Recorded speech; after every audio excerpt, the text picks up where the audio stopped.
सर्वसामान्यांच्या हक्काचा आवाज जागर जनस्थान। शिर्डी नगर परिषदेमध्ये छाया पोपट शिंदे नगरसेविका म्हणून बिनविरोध विजयी झाले। शिर्डी नगर परिषदेची निवडणूक सध्या गाजत असून उमेदवारी अर्ज माघारी घेण्याच्या दिवशी शिर्डी नगर परिषदेमध्ये अपक्ष उमेदवार असणाऱ्या छाया पोपट शिंदे या बिनविरोध विजयी झाल्या। यावेळी बोलताना पोपट शिंदे म्हणाले की शिवाजीराजे गोंदकर यांचा मनाचा मोठेपणा, शिर्डी नगर परिषदेमध्ये वॉर्ड नंबर 8 ब मधून सर्वसाधारण महिला या जागेसाठी उमेदवारी अर्ज माघारी घेण्याच्या दिवशी युवा नेते डॉक्टर सुजय विखे पाटील यांनी मुख्यमंत्री माननीय देवेंद्र फडणवीस यांच्याशी चर्चा करून व नामदार राधाकृष्ण विखे पाटील यांच्या मार्गदर्शनाखाली राजकीय खेळी खेळून पहिल्या नगरसेविका बिनविरोध विजयी केलेला आहे। विशेष म्हणजे सौ मनीषा शिवाजीराव गोंदकर या भाजपच्या दिग्गज महिला यांचा उमेदवारी अर्ज माघारी घेण्यात आल्यानंतर तसेच गीता सोमनाथ कावळे, अमीना दिलदार, सय्यद रश्मी रमेश कोते यांनी आपला उमेदवारी अर्ज माघार घेतल्यानंतर एकमेव छाया पोपट शिंदे यांचा उमेदवारी अर्ज राहिलाय, त्यामुळे त्या बिनविरोध विजयी झाल्या। दरम्यान शिर्डी नगर परिषदेच्या नगराध्यक्षपदासाठी असणाऱ्या 3 उमेदवारांनी अर्ज माघारी घेतले असून नगराध्यक्षपदासाठी आता 7 उमेदवार आता रिंगणात आहे। एकूण 40 उमेदवारांनी आज अर्ज माघारी घेतलाय। जागर जनस्थानसाठी प्रतिनिधी हेमंत शेजवळ, शिर्डी। नगर परिषदेच्या निवडणुकीमध्ये आज माननीय नामदार राधाकृष्ण विखे पाटील साहेबांच्या नेतृत्वामध्ये आणि महायुतीचा जो पॅनल आपण बनवला त्यामध्ये सगळे उमेदवारांचे अर्ज दाखल झाले, छाननी झाली, माघारीचा विषय संपलेला आहे। यामध्ये मला सांगण्यात अत्यंत आनंद होतो की 8 ब महिला सर्वसाधारणची जागा होती, त्यामध्ये 2 उमेदवार अंतिम उरलेले होते। भारतीय जनता पार्टीचे उमेदवार माननीय शिवाजीभाऊ गोंदकर यांच्या मिसेस आणि भारतीय जनता पार्टीचेच आमचे दुसरे ज्यांना एबी फॉर्म नव्हता असे पोपट शिंदे यांच्या मिसेस छायाताई, ज्या मागच्या वेळेस आमच्या बरोबर अपक्ष म्हणून होत्या। आणि हेच भारतीय जनता पार्टीचं वैशिष्ट्य आहे। भारतीय जनता पार्टी त्यागासाठी ओळखली जाते।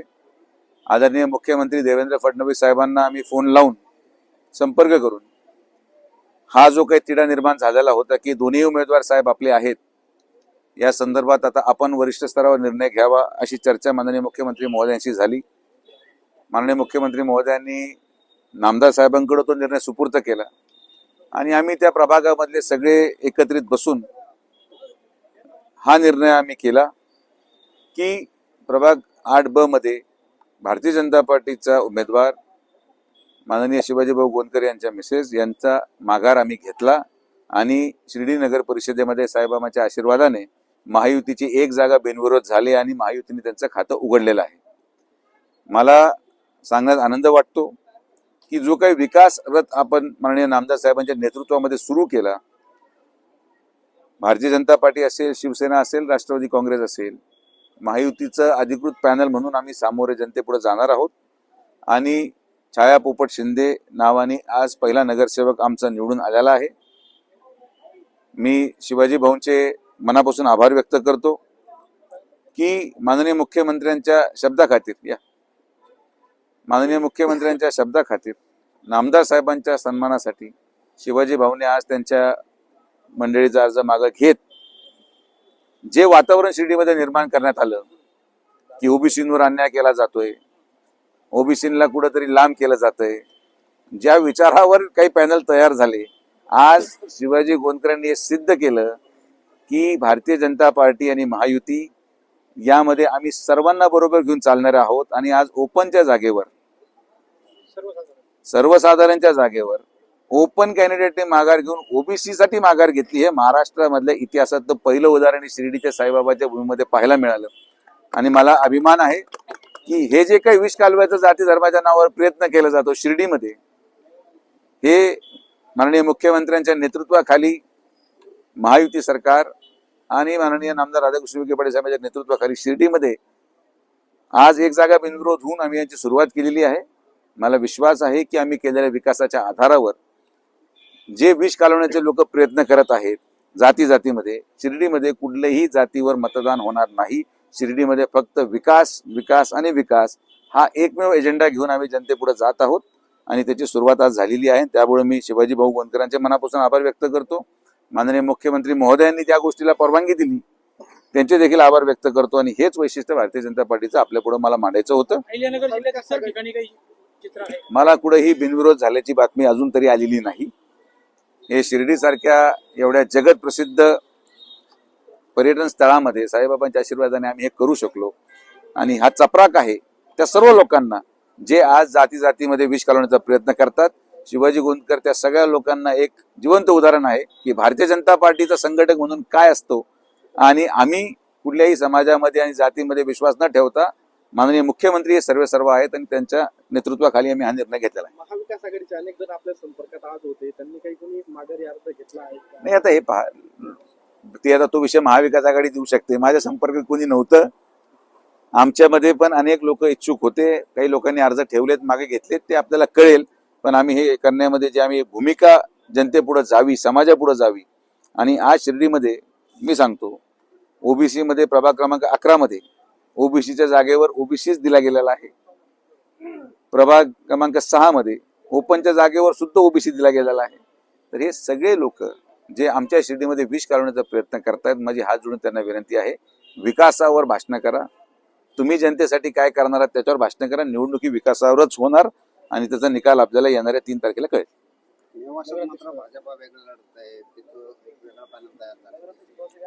हे पहा, महत्वाकांक्षेला काय, महायुतीचा समन्वय करून माननीय पालकमंत्री महोदयांनी एकमुखी सगळ्यांची बैठक घेऊन निर्णय झाला.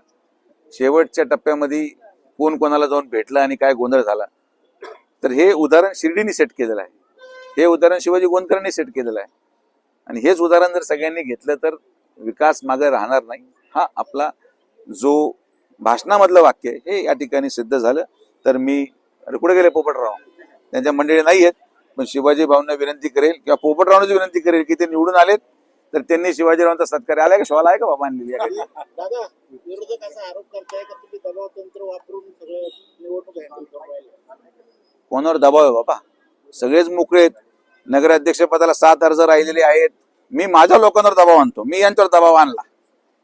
ज्यांच्यावर मी माझ्या लोकांना अधिकाराने सांगू शकतो आणि माझ्या लोकांवर तेवढा माझा अधिकार आहे. मी ज्यांना विनंती केली ते लोक आज माझ्या, बाकी मी कोणाला फोन सुद्धा लावलेला नाही. विरोधक का कांगावर करताय? आता त्यांचेच लोक मला येऊन भेटू राहिले. मी त्यांना म्हटलं माघार घेऊ नका, थांबवा, ठेवा जरा. त्यांचे किती उमेदवार आम्ही विनंती करून म्हटलं आमच्याकडे येऊ नका, हे आमच्या पक्षात चालत नाही.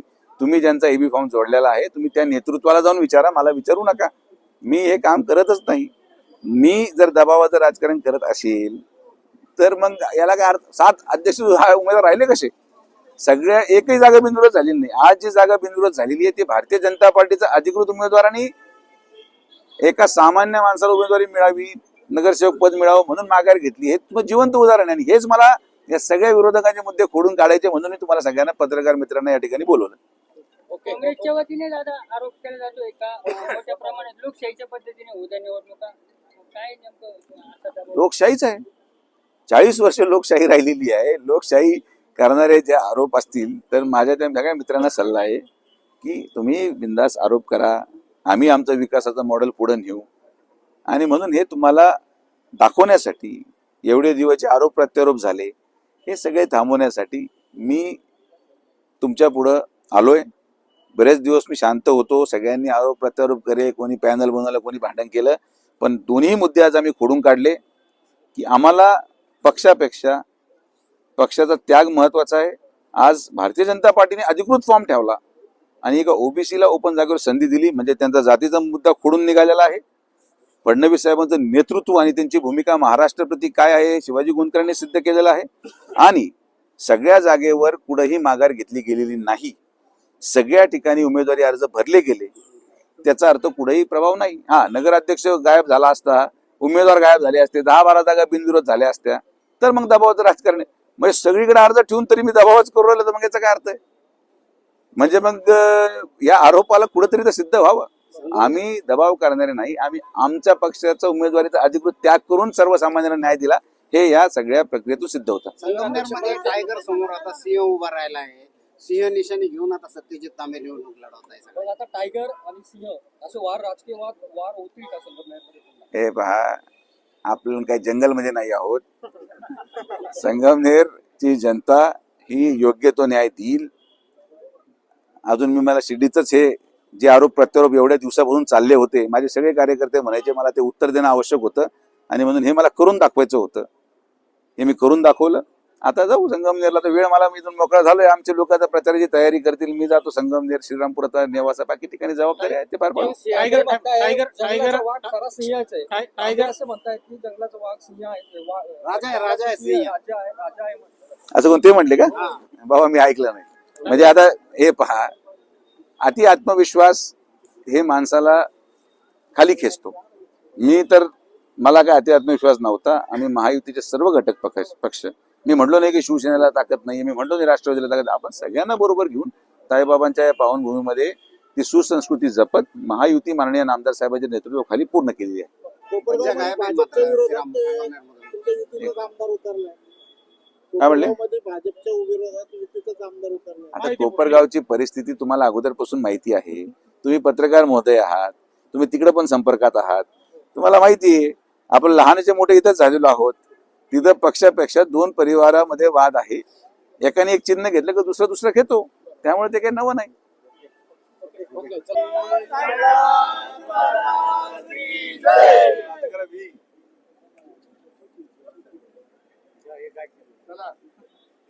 भारतीय जनता पार्टीचा महायुतीचा मुख्यमंत्री महोदयांचा, पालकमंत्री महोदयांचा, माननीय नामदार राधाकृष्ण विखे पाटलांचा, सुजय दादांचा विजय असो.